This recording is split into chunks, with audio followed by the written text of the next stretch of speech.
트럼프 대통령이 캐나다와 멕시코에 대해 25%의 관세를, 중국에는 10%의 보편 관세를 부과하겠다고 결정했습니다. 딥시크의 충격에 연일 하락하는 엔비디아, 시총 3조 달러가 붕괴됐습니다. 흔들리는 AI 관련주에도 불구하고 테슬라의 주가는 이거래일째 상승합니다. 출근길 뉴스프레소입니다. 뉴욕 증시 3대 지수가 트럼프 대통령의 관세 방침 재확인에 동반 하락 마감했습니다. S&P 500 지수가 0.5%, 나스닥 지수는 0.3% 내렸습니다. 장 초반 발표된 12월 PCE 가격 지수가 예상에 부합했습니다. 거기에 인플레이션이 지속적으로 진전을 보일 거란 굴스비 총재의 발언에 달러가 약세로 전환하고 기술주들이 올랐죠. 또한 로이터 통신이 미국 정부의 관세 부과가 3월 1일로 연기될 거라 보도하자 달러 약세가 확대되며 지수의 오름폭도 커졌습니다. 하지만 이 같은 강세는 백악관의 기자회견 이후 빠르게 뒤집혔는데요. 예정대로 2월 1일 캐나다와 멕시코에 25%, 중국에 10%의 관세를 부과하겠다고 발표한 겁니다. 이에 달러화가 강세로 전환하고 국채금리의 상승폭이 커지며 주식 매물이 출회했습니다. 나스닥 지수는 장중 1.5% 상승해서 한때 0.5% 하락으로 전환하는 등 장중 2%포인트가량의 급변동을 보였습니다.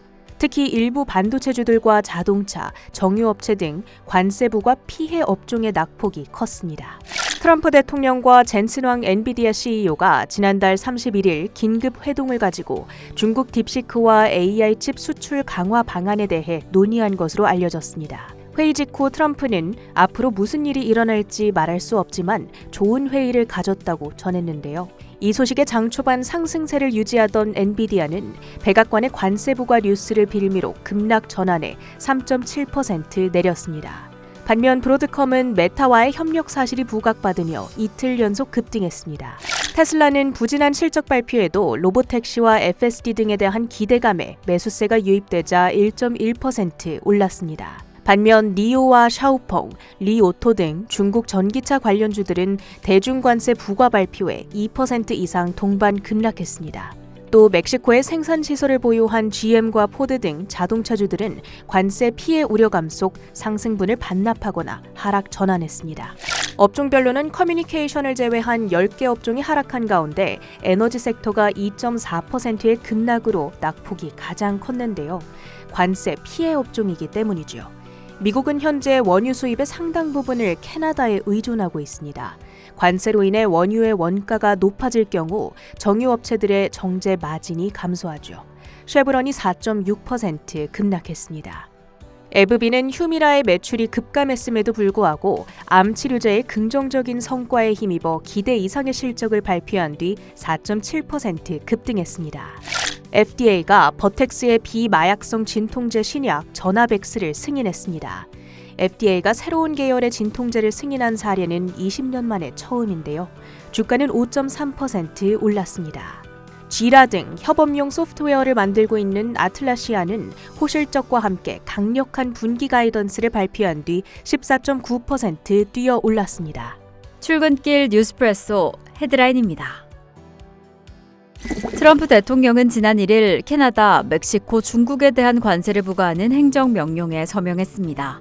이에 오는 4일부터 캐나다의 에너지 제품의 10%, 그 밖의 모든 제품의 25%의 관세를, 멕시코에 대해서는 25%의 관세, 중국에 대해서는 10%의 보편 관세가 매겨지게 됩니다.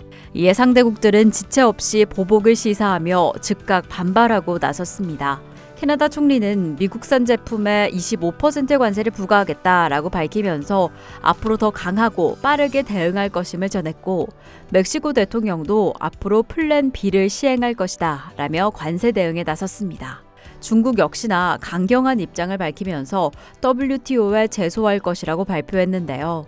이렇게 관세를 무기로 흔드는 트럼프의 3국은 강력하게 비난하고 나섰습니다. 그래도 아직은 이러한 세 나라가 미국을 향해 협상 여지를 열고 있는 것으로 보여집니다. 앞으로 관세가 발효되는 4일까지 일단 정면 충돌은 피할 여지가 있다라고 판단되고 있습니다. CNBC의 매드머니 진행자인 짐 크레이머는 딥시크가 엔비디아의 매출에 예상보다 큰 위협이 되지 않을 것이라고 전했습니다. 세미애널라이즈의 보고서를 인용해 딥시크는 이미 발표한 것보다 개발 비용을 훨씬 많이 썼을 것이라며 그 정도로 저비용이 가능한 것이라면 많은 대기업들이 엔비디아에 투자할 때 제대로 된 실사를 안 했을 리가 있냐라며 의문을 던졌습니다. 또한 팔란티어 CEO도 딥시크의 비용 추정치를 믿지 않는다. 링크드인의 창립자인 리드 후프만은 미국 기술이 졌다라고 우려할 상황은 아니라며 지금의 열기에 일축을 했습니다. 그래도 지금은 이렇게 AI 경쟁이 치열해지고 있다라는 상황에 그리고 꾸준히 발전하지 않으면 도태될 것이다라는 구조에 집중하면 된다라고 해석하고 있습니다. 이제 이번 주 팔란티어, 알파벳과 같은 기업들의 실적 발표를 통해서 딥시크의 우려를 씻겨줄 수 있을지 확인해 보겠습니다.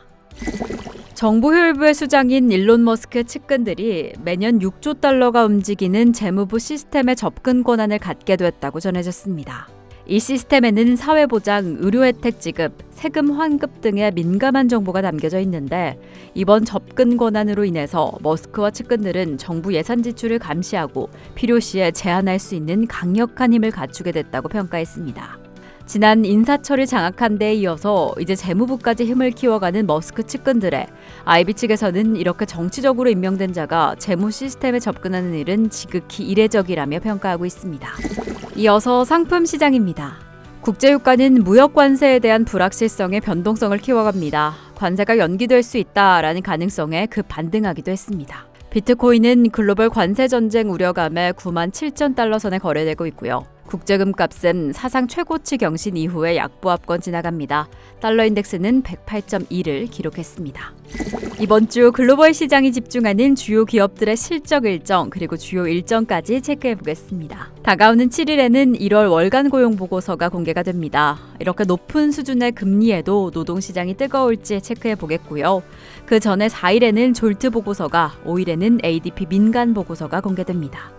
또한 이번 한 주에만 연준 위원들의 연설이 12차례가량 예정되어 있습니다. 관세 관련해서 어떠한 발언을 할지 시장이 민감하게 반응할지까지 확인해 보겠습니다. 또한 주요 기업들의 실적이 연이어 이어집니다. 3일에는 팔란티어의 실적을 통해서 AI 관련주 투심까지 체크해 보겠고요. 4일 화요일에는 알파벳과 AMD 그리고 6일 목요일에는 아마존닷컴의 실적이 이어집니다. 이번 주 여러 기업들의 실적도 저희 머니투데이 방송과 함께 하시죠.